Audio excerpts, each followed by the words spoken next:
तो यहाँ पे प्रश्न दिया गया है कि वह ध्वनि जिसके खंडन नहीं किया जा सकता क्या कहलाता है। ठीक है, वह ध्वनि कौन सा है जिसको हम लोग खंडन नहीं कर सकते हैं। देखो खंडन जो है ना, ये वर्ण को खंडन नहीं किया जा सकता है। ठीक है, वर्ण को जो है खंडन नहीं किया जा सकता है। यदि यहाँ पर बात किया जाए तो वर्ण, देखो वर्ण उस मूल ध्वनि को कहते हैं जिसके खंड या टुकड़े नहीं किए जा सकते हैं। जैसे अ हो गया, ई मतलब ख इत्यादि वर्ण भाषा की सबसे छोटी इकाई होता है, इसके खंड जो है बिल्कुल नहीं किया जा सकता है। ठीक है, इसे आपको याद रखना है। चलिए, अगला प्रश्न है कि हिंदी वर्णमाला में कितने वर्ण होते हैं। हिंदी वर्णमाला में जो है कितने वर्ण होते हैं ये आपको बताना है।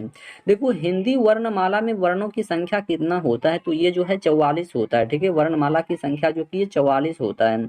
चलिए, अगला प्रश्न है कि हिंदी वर्णमाला में कुल वर्णों की संख्या कितना होता है। हिंदी वर्णमाला में कुल वर्णों की संख्या जो है ये कितना होता है।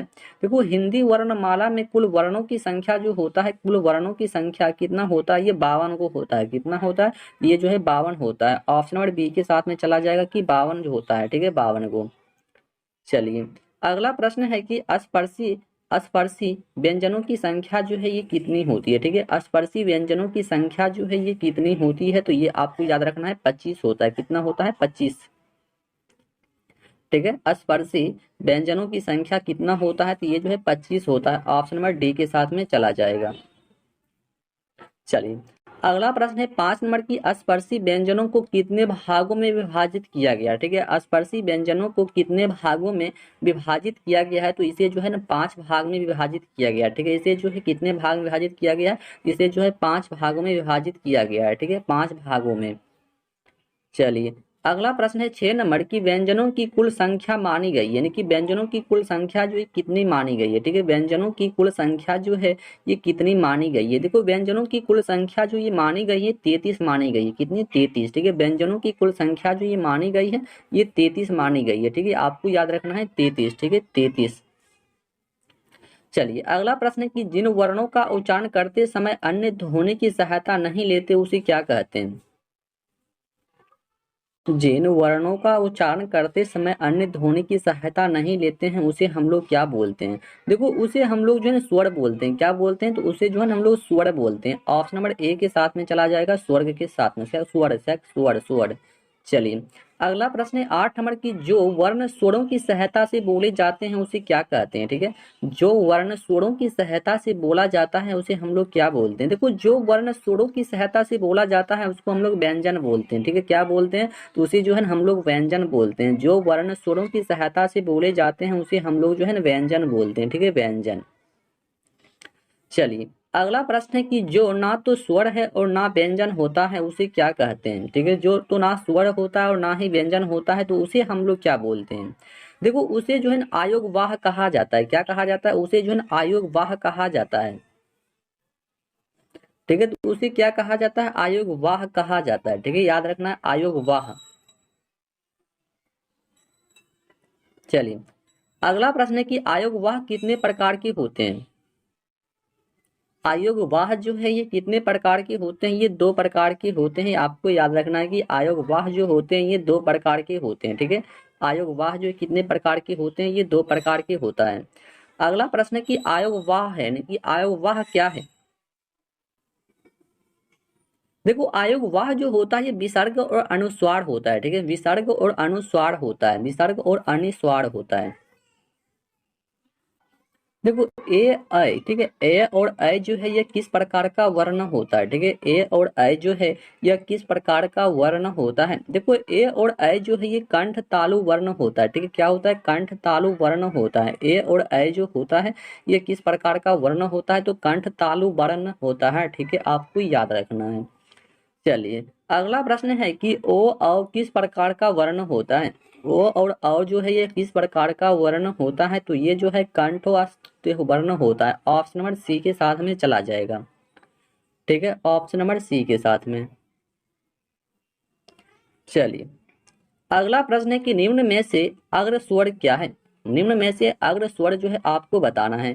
देखो अग्र स्वर जो होता है ई और री, यानी कि ऑप्शन नंबर बी के साथ में यहाँ पे चला जाएगा। ठीक है, ऑप्शन नंबर बी के साथ में। चलिए अगला प्रश्न है कि वृत्ताकार स्वर नहीं है, यानी कि ऐसा कौन है जो कि वृत्ताकार स्वर नहीं है। देखो वृत्ताकार स्वर जो होता है ये ब नहीं, मतलब अ नहीं होता है, ठीक है। क्या होता है, अ जो होता है ये वृत्ताकार स्वर नहीं होता है। ऑप्शन नंबर बी के साथ में इसका बिल्कुल सही जवाब हमारा जाने वाला है। चलिए अगला प्रश्न है कि जिह्वा के आधार पर स्वरों के कितने भेद होते हैं। जिह्वा के आधार पर स्वरों के कितने भेद होते हैं। तो देखो जिह्वा के आधार पर स्वरों का भेद जो होते हैं ये दो गो होता है। कितना, दो गो। ऑप्शन नंबर ए के साथ में चला जाएगा। चलिए अगला प्रश्न ये है कि निम्न में से तालव्य ध्वनि नहीं है। तालव्य ध्वनि नहीं है मतलब ऐसा कौन है जो कि वो तालव्य ध्वनि नहीं है, ठीक है। क्या है कि वो तालव्य ध्वनि नहीं है, यो और रो, ठीक है। यो और रो जो है ये तालव्य ध्वनि नहीं होता है, ठीक है। यो और रो जो होता है ये तालव्य ध्वनि नहीं होता है। चलिए अगला प्रश्न है कि निम्न में से सही नहीं है, मतलब ऐसा कौन है जो कि वो सही नहीं। इस एक बगल जो है वर्ण दिया गया है, एक बगल उसका उच्चारण दिया गया है, ठीक है, जो कि वो सही नहीं है। देखो यहाँ पर सही अ और आ का ये तालव्य ये बिल्कुल गलत है, यही इसका ये सभी क्या हो जाएगा, सही हो जाएगा। चलिए अगला प्रश्न दिया गया है कि निम्न में से घोष वर्ण नहीं है, मतलब ऐसा कौन है जो कि घोष वर्ण नहीं है, ठीक है। देखो घोष वर्ण जो होता है यानी क और ख, कि क और ख जो होता है ये घोष वर्ण नहीं होता है, बल्कि ब भ घ द ये सभी होता है, ठीक है। लेकिन क और ख जो होता है ये घोष वर्ण नहीं होता है, ठीक है, घोष वर्ण। चलिए अगला प्रश्न है 20 नंबर की, निम्न में से आघोष वर्ण नहीं है, ठीक है। आघोष वर्ण नहीं है ये आपको बताना है। देखो आघोष वर्ण यहाँ पर घ और दो जो है ये आघोष वर्ण नहीं है, ठीक है। घ और दो क्या है, आघोष वर्ण नहीं है। चलिए अगला प्रश्न है कि निम्न में से अल्प प्राण ध्वनि नहीं है, ठीक है। ऐसा कौन है जो कि अल्प प्राण ध्वनि नहीं है। देखो अल्प प्राण ध्वनि ये ख और घ, ठीक है। ख और घ जो है ये अल्प प्राण ध्वनि नहीं है। ऑप्शन नंबर बी के साथ में जो कि हमारा चला जाएगा, ठीक है, ऑप्शन नंबर बी के साथ में। चलिए अगला प्रश्न है कि महाप्राण ध्वनि है, ठीक है, महाप्राण ध्वनि है, महाप्राण ध्वनि है। देखो महाप्राण ध्वनि ये तालम स्व मिधान स्व धान स्व यानी कि धान स्व मतलब ये होता है, ठीक है, यानी कि ऑप्शन नंबर डी के साथ में जो कि हमारा चला जाएगा। चलिए अगला प्रश्न की बात किया जाए तो अगला प्रश्न ये है कि स्वर होते हैं, यानी कि स्वर जो है ये क्या होते हैं, ठीक है। स्वर जो है क्या होते हैं, तो स्वर जो है जैसे कि अल्प प्राण घोष होते हैं। क्या होता है, अल्प प्राण घोष होते हैं स्वर, ठीक है। अल्प प्राण घोष होते हैं स्वर होते हैं, ठीक है, इसे याद रखना है। चलिए अगला प्रश्न है कि निम्न में से कौन सा विश्लेषण सही नहीं है। ऐसा कौन सा विश्लेषण है जो कि वो सही नहीं है। देखो यहाँ पर विश्लेषण सही नहीं है की बात कर रहा है तो ये ऑप्शन नंबर डी के साथ में हमारा चला जाएगा, ठीक है, ऑप्शन नंबर डी के साथ में। चलिए अगला प्रश्न है कि अर्थ व्यक्त करने वाली सबसे छोटी इकाई जो है कौन सी है, ठीक है। अर्थ अर्थ व्यक्त करने वाली सबसे छोटी इकाई की यहाँ पर बात किया जाए तो सबसे छोटी इकाई जो होता है ना शब्द होता है। क्या होता है, शब्द जो कि सबसे छोटी इकाई होता है, ठीक है, शब्द, ठीक है, शब्द जो है सबसे छोटी इकाई होता है। चलिए अगला प्रश्न है कि अनुस्वार विसर्ग को क्या कहते हैं। अनुस्वार विसर्ग को जो है क्या बोला जाता है। देखो इसे जो है ना आयोग वाह बोला जाता है, ठीक है। क्या बोला जाता है, इसे जो है ना आयोग वाह बोला जाता है, ठीक है, याद रखना है, आयोग वाह बोला जाता है, आयोग वाह। चलिए अगला प्रश्न है कि नासिक व्यंजन नहीं है, मतलब ऐसा कौन है जो कि वो नासिक व्यंजन नहीं है, ठीक है। ऐसा व्यंजन कौन सा है जो कि वो नासिक व्यंजन नहीं है ये आपको बताना है। देखो नासिक व्यंजन की यहाँ पर बात कर रहा है, ठीक है। देखो नासिक व्यंजन यानी कि यो जो होता है ना, यो ये नासिक व्यंजन नहीं होता है, ठीक है। यो जो है ये नासिक व्यंजन नहीं है। ऑप्शन नंबर डी के साथ में चला जाएगा कि यो जो है ये नासिक व्यंजन नहीं है। चलिए अगला प्रश्न है कि संघर्षी व्यंजन है, यानी कि संघर्षी व्यंजन जो है यहाँ पर कौन सा है, ठीक है। संघर्षी व्यंजन जो है यहाँ पर कौन सा हो जाएगा। देखो संघर्षी व्यंजन की यहाँ पर बात चल रहा है, ठीक है, संघर्षी व्यंजन का। देखो ये तालन स्व मिधान स्व धान स्व और हो क्या हो जाएगा, तालन स्व मिधान स्व धान स्व और हो जो कि ये संघर्षी व्यंजन होता है, यानी कि ऑप्शन नंबर जो है यहाँ पे सी के साथ में हमारा जो कि बिल्कुल सही जवाब यहाँ पे जाने वाला है, ठीक है, ऑप्शन नंबर सी के साथ में। चलिए अगला प्रश्न है कि पड़क आमपंथी व्यंजन है, पड़क आमपंथी व्यंजन जो है ये कौन सा है, ठीक है, ये व्यंजन जो है कौन सा होगा। देखो ये रॉ रॉ जो होता है रॉ यही होता है, ठीक है, ऑप्शन नंबर सी में चला जाएगा।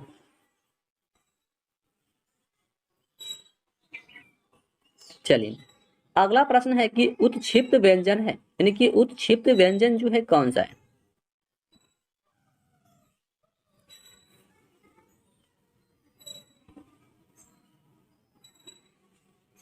देखो ई और दौ, ठीक है, ई और दौ जो होता है ना, ये उद्क्षिप्त व्यंजन होता है, ठीक है, ऑप्शन नंबर सी के साथ में चला जाएगा। यानी कि टोटल हम लोग जो जितने, देखो वर्णों में मतलब वर्ण से जितना भी प्रश्न पूछा जाता है हिंदी में, जो है वर्ण से जितना भी प्रश्न पूछा जाता है, ठीक है, और ये मतलब जो है टोटल वर्ण का मतलब जो है 60 इंपोर्टेंट प्रश्न जो कि यहाँ पर बनता है सिर्फ वर्ण चैप्टर से, ठीक है, हिंदी में। तो यानी कि 60 में जिसमें से हम लोग जो 30 प्रश्न को कवर कर लिए हैं और अगले पार्ट में फिर से 30 को कवर करेंगे। यानी कि व्याकरण में जितना भी चैप्टर का इंपॉर्टेंट प्रश्न बनता है सभी को जो है आपको एग्जाम तक में जो है कवर करवा दिया जाएगा। तो चलिए मिलते हैं नेक्स्ट वीडियो में, तब तक के लिए जय हिंद।